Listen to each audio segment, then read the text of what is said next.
Hey guys, welcome back to Optin influencers. और आज के डेली क्रिप्टो हिंदी में आप सबका फिर से वेलकम है।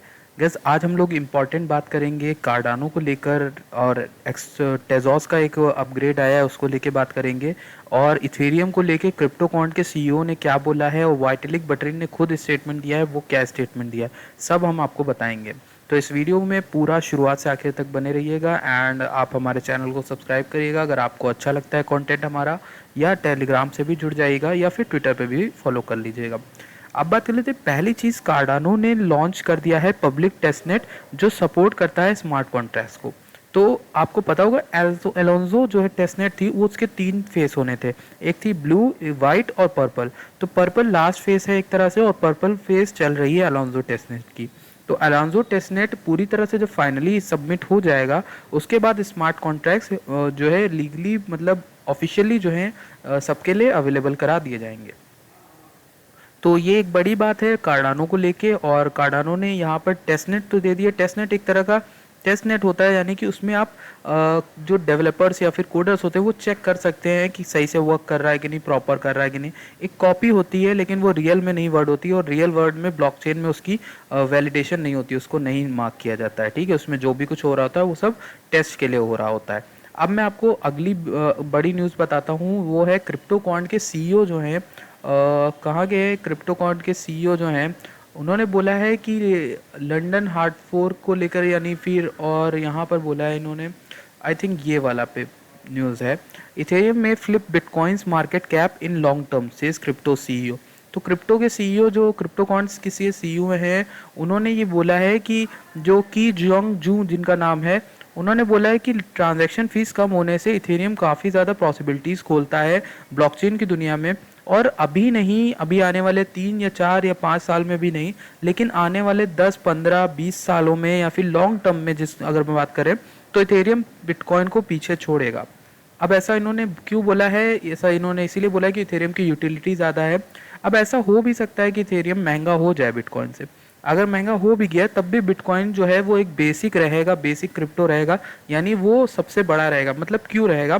क्योंकि ये देखिए, बिटकॉइन एक कैश, यानी कि वो चीज़ है जो हम खरीदने के लिए फियाट यानी रियल वर्ल्ड में कैश की तरह यूज़ करते हैं। बिटकॉइन क्रिप्टो की दुनिया में वो होने वाला है। इथेरियम गैस फीस के लिए, इथेरियम ट्रांजैक्शंस के लिए, और डीएप्स वगैरह के लिए हमारे काम आएंगे। तो इथेरियम और बिटकॉइन में फ़र्क है, और दोनों अपनी अपनी जगह सही हैं, ये कहने का मतलब है मेरा। ठीक है, और बिटकॉइन एक कैश की तरह यूज़ किया जाएगा, जो पूरी तरह से पैसा लेने देने और कुछ खरीदने वगैरह के लिए यूज़ किया जाएगा फ्यूचर में। तो ये क्रिप्टोकॉइन के सीईओ ने ऐसा बोला है कि इथेरियम बिटकॉइन को पीछे छोड़ेगा, तो मानना पड़ेगा, क्योंकि बहुत बड़े बड़े लोगों ने सेंटेंस दिया है, और ये अभी पॉसिबिलिटी है। अभी मैं भी ऐसा नहीं कह रहा कि अभी आने वाले टाइम में हो जाएगा ये, लेकिन हाँ हाँ हो सकता है, यूटिलिटी को देखते हुए कर सकते हैं। अब बात कर लेते हैं लंदन हार्ड फोक को लेके, वाइटलिक बटरी बात सामने आए और उन्होंने स्टेटमेंट दिया। उन्होंने स्टेटमेंट ये दिया है कि जो अभी लंदन हार्ड फोक है वो पूरी तरह से सक्सेसफुल हो गया है, और ये हमें लेके चलता है इथेरियम 2.0 की तरफ। तो उन्होंने कहा कि EIP 1559 में कोई भी प्रॉब्लम नहीं हुई है, और वो बहुत इंपॉर्टेंट अपग्रेड था। और सीरियसली गाइज, इथेरियम का जो 1559 था और डिफ्लेनेशरी बनाने के लिए जो काम हो रहा था, वो काफ़ी इंपॉर्टेंट था, ताकि इथेरियम 2.0 लाया जाए। और ये एक इम्पॉर्टेंट चीज़ थी जो एग्जीक्यूट हो गई है सेल्फ सक्सेसफुली। और इसके बाद वाइटलिक बोल रहे हैं कि हमें सिर्फ वेट है कि अब कैसे आने वाले समय में हम इथेरियम 2.0 को सक्सेसफुली लॉन्च कर पाए। तो इथेरियम की जो वैल्यू है वो इंक्रीज़ करती जा रही है पिछले कुछ दिनों से, और ऐसा इसीलिए हो रहा है क्योंकि आपको पता था कि इथेरियम एक ऐसा टोकन था जो काफ़ी हद से ज़्यादा मात खा गया था बिटकॉइन के रेड होने से। और आप सभी को पता था, हम ही को पता है कि ऐसे जो कॉइन्स थे जो सच में सॉलिड, फंडामेंटली सॉलिड हैं, मैं आपको हमेशा से बताता हूँ और बहुत बार रिपीट कर चुका हूँ कि जो फंडामेंटली स्ट्रॉन्ग कॉइन्स होते हैं वो तुरंत, जैसी मार्केट रिकवर करती है, तुरंत उठते हैं। वहीं इथेरियम तो उठना ही था। Ethereum second fundamentally most fundamental coin है। वहीं तीसरा जो कॉइन है कार्डानो, जो मेरे मन में आता है, वो कार्डानो आएगा, कार्डानो भी ऊपर उठेगा। मैंने आप लोगों को एक सेपरेट वीडियो उसके लिए बना दी है। अब बात कर लेते हैं बिटकॉइन इज़ द फ्यूचर, ये किसने कह दिया है? ये कह दिया है यूट्यूब के एक स्टार हैं KSI, जो जिनके बहुत सारे सब्सक्राइबर्स हैं आई थिंक। एंड आपको पता होगा KSI वर्सेस लोगन पॉल की शायद कंट्रोवर्सी भी हुई थी, और उन्होंने $2.7 मिलियन जो हैं क्रिप्टो करेंसीज में इन्वेस्ट करके रखे हैं, जो उनके बढ़ गए हैं 7 मिलियन पाउंड, यानी $9 मिलियन बन गए। तो ऐसा क्यों नहीं बोलेंगे? उन्होंने बोला कि बिटकॉइन फ्यूचर है, और वो भी एक तरह से इम्पैक्ट करना चाह रहे हैं। अब एक और बात आपको बताना चाहता हूँ, नाइजीरिया में मैंने आपको बताया था कि क्रिप्टो करेंसी डायरेक्टली बैंक से नहीं खरीद सकते, तब भी वहाँ पर नाइजीरिया में बहुत तेज़ी से देखा गया बिटकॉइन की ग्रोथ कैसे देखी गई। Nigeria move $40 million via peer to peer bitcoin trades, यानी पीयर टू पीयर का इस्तेमाल करके वहाँ पर $40 मिलियन का ट्रेड कर दिया गया लास्ट एक महीने में। तो नाइजीरियंस, ये तो पक्का है कि नाइजीरियंस बहुत ज़्यादा उत्सुक हैं बिटकॉइन को लेकर, वो उसको बहुत आगे लेके जाने वाले हैं। अगर उनके देश में अपॉर्चुनिटी पूरी तरह से आती है तो इसका पूरी तरह से फ़ायदा उठाने वाले हैं। ठीक, अब मैं आपको एक और बात बताता हूँ। हिप हॉप स्टार मेगन दी स्टैलियन, जो कि काफ़ी उनको अवार्ड मिल चुका है, award winning hip hop artist हैं, इन्होंने एक पूरी की पूरी बिटकॉइन की एक्सप्लेनर वीडियो डाल दी अपने फैंस के लिए। और ये किसके साथ मिलकर डाली है, ये ज़्यादा इंपॉर्टेंट है। स्क्वायर की कैश ऐप जो कि होती है, आपको पता है जैक डॉर्सी की स्क्वायर ऐप है, उसका प्रमोशनल मार्केटिंग कैंपेन में उन्होंने $1 मिलियन के बिटकॉइन जो है वो फ्री में अपने फैंस को दिए भी थे गिव अवे में। और वही एक इम्पॉर्टेंट चीज़ ये भी है कि वो अब बिटकॉइन की पूरी एक्सप्लेनर वीडियो, जिसमें उन्होंने बताया बिटकॉइन क्या है और बिटकॉइन की सप्लाई कितनी कम है, बिटकॉइन आने वाले समय में बहुत हाई जाने वाला है, ये चीज़ उन्होंने बताई है इस तरीके से। अच्छा, एक और इम्पॉर्टेंट चीज़ मैं आपको बता देता हूँ।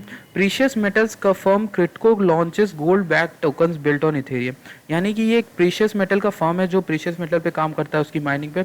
गोल्ड हो गया और सिल्वर हो गया और ब्रॉन्ज हो गया, ये सब जो मेटल्स है, पैलेडियम वगैरह, इन पे वर्क करने वाला जो फर्म है किटको, वो लॉन्च करेगा गोल्ड को, जो गोल्ड के प्राइस है उसको एग्जैक्टली ट्रैक करने वाला टोकन, यानी गोल्ड के प्राइस का टोकन होगा। जैसे यूएसडीटी असली में यूएस डॉलर को बैक करता है, वैसे गोल्ड के प्राइस को बैक करेगा ये टोकन, और ये इथेरियम पे बनाने जा रहे वाला है।